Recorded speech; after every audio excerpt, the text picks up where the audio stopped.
victims. Far from being neutral and democratic, the secular post-colonial state in Muslim societies and the elites that support it have bolstered authoritarianism rather than political liberty. This fact explains why, contrary to common belief, westernized elites in the Middle East are very often not the most democratic segments of society. So in contrast to the West, where secularism was a force for political and religious pluralism, in Muslim societies, secularism's legacy has been almost the exact opposite. Now let me repeat this point because it's really central to my argument. In contrast to the West, where when we think of secularism, we associate it with a lot of positive attributes, religious pluralism, toleration, political liberty. In the Muslim experience over the last 150 years, secularism is not associated with positive attributes or political values. In fact, very much the antithesis. It's associated with failed post-colonial repressive states. So thus the concept of secularism, therefore, has become highly politicized in the Muslim world, both due to the modern encounter between Europe and the Middle East in the form of colonialism and imperialism, and subsequently due to the behavior and failure of most post-colonial regimes, whose reigning ethos has often been decidedly secular. Again, political scientist Vali Nass succinctly captures this point. Secularism in the Muslim world never overcame its colonial origins and never lost its association with the post-colonial state's continuous struggle to dominate society. Its fortunes became tied to those of the state. The more the state's ideology came into question, and the more its actions alienated social forces, the more secularism came to be rejected in favor of indigenous worldviews and social institutions, which were for the most part tied to Islam. As such, the decline of secularism was a reflection of the decline of the post-colonial state in the Muslim world. Now, one can add to this picture a series of failed domestic and foreign policy positions adopted by prominent Western liberal democracies that have had a pejorative impact on Muslim sensibilities in recent years. Collectively, these policy positions have served to further delegitimize the concept and the image of and perception of secularism in Muslim societies. Consider the following examples.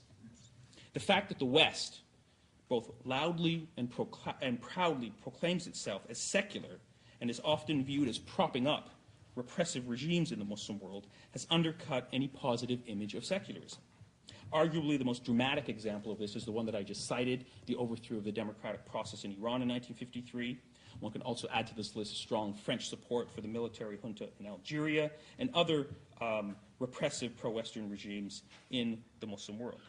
Similarly, the invasion and occupation of Iraq by the Bush administration has further alienated Muslim societies from the West, and by extension, secularism. Two members of an American non-governmental organization, for example, working on pro-democracy projects in the Middle East, authored a rather revealing piece in the Christian Science Monitor after the ouster of Saddam Hussein in 2004, entitled, "Even the Word Democracy Now Repels Middle East Reformers." Their argument was that in the aftermath of the U.S. attack on Iraq, even in previously friendly parts of the Middle East, a U.S. affiliation is now perceived as, quote, radioactive, and any ties to the United States would damage the credibility of legitimate activists.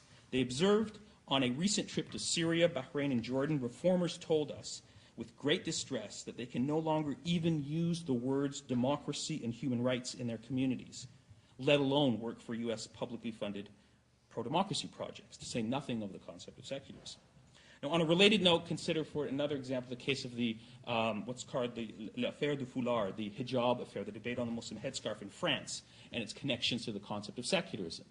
Now, the justification for denying civil rights to Muslim students in France who wanted to wear the hijab to go to the public schools was justified in the name of the French concept of secularism, laïcité.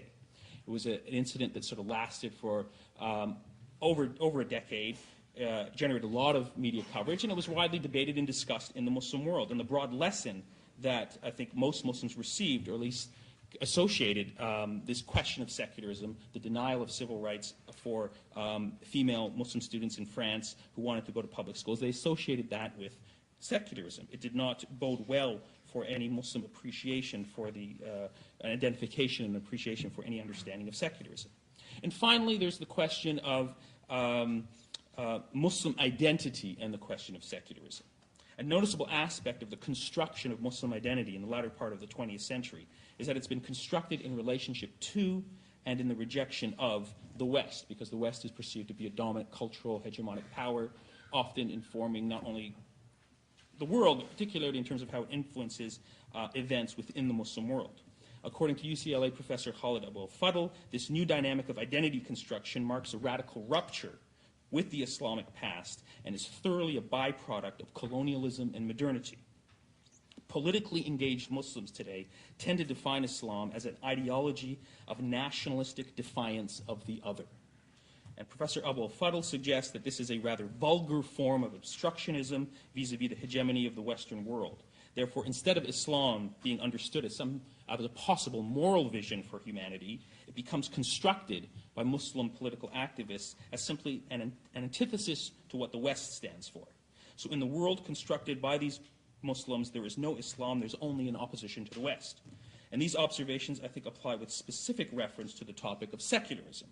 For many Muslims, a rejection of the idea that there should be a separation between religion and state has morphed into a core aspect of Islamic identity today for significant sections of the global Muslim community.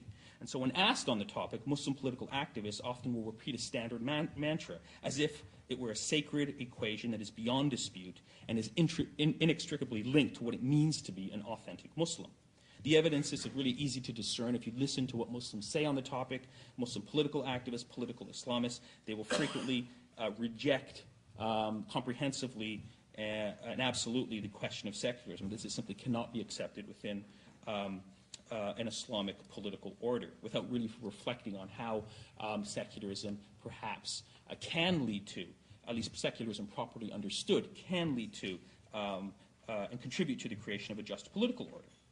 Now, the conclusion drawn from my analysis here is that secularism is a deeply suspect concept in Muslim societies for the following reasons that I just outlined. Secularism, number one, is a political concept that is perceived as being intimately connected to authoritarianism, political authoritarianism in particular, because it was introduced into the region by colonial powers and subsequently tied to the failures of the post-colonial state. And the classic example of this that we're all familiar with is the case of Saddam Hussein in Iraq, who was one of the most secular authoritarian rulers and the most repressive. In the post-2003 order in Iraq, secular political parties didn't do very well because in the case of post-Saddam Hussein Iraq, secularism meant Ba'athist tyranny. Number two, the domestic and foreign policy positions of leading Western powers has been perceived negatively by Muslims in terms of affecting the civil rights of Muslim communities. In France, for example, U.S. foreign policy support for repressive regimes in the Middle East has consequences for the Muslim understanding of secularism. And finally, the construction of Muslim identity in relationship to and a rejection of what the West stands for. Secularism, again, suffers in terms of its reputation. So in light of this discussion and a consideration of the relationship between religion and violence, I would like to suggest that given the Muslim experience, at least the perception of secularism among Muslims, during the 20th century, many Muslims, I think rightly and logically conclude that it is not religion that is a source of violence, but rather it is secularism that is the main culprit.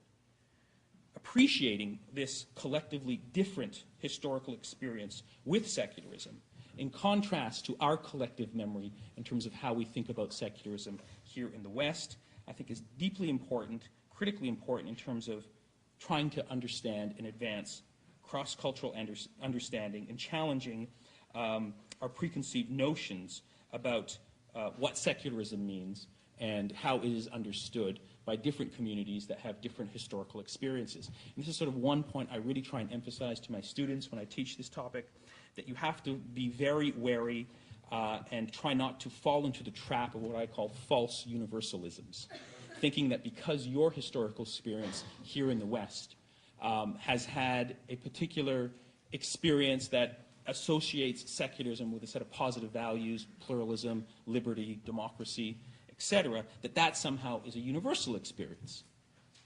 And Muslim communities, by and large, there's a few exceptions, but I'm speaking generally, their experience with secularism is the one that I've briefly outlined in this talk, and I think there's much more to say on the topic, And since Mark Juergensmeyer plugged his book, I want to plug mine. I have a book coming out on this topic by Oxford University Press, where I sort of engage in this question in much more deeper details and with much more sophistication than I've been able to outline this morning. So let me end there and look forward to the second part of the panel.